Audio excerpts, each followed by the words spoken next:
জুলেখার মোকাবেলা না করে নিজেকে সংযত রাখুন। সে শয়তান দ্বারা পরিচালিত হচ্ছে।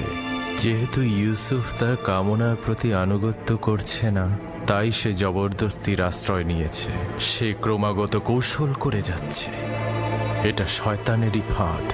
পেছনের দরজা দিয়ে প্রস্থান করুন।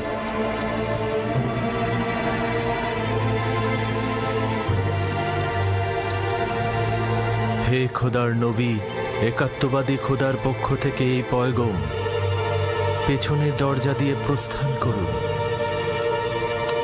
প্রস্থান করুন। পালাবার পথ নেই, তুমি বাধ্য আনুগত্য স্বীকার করতে।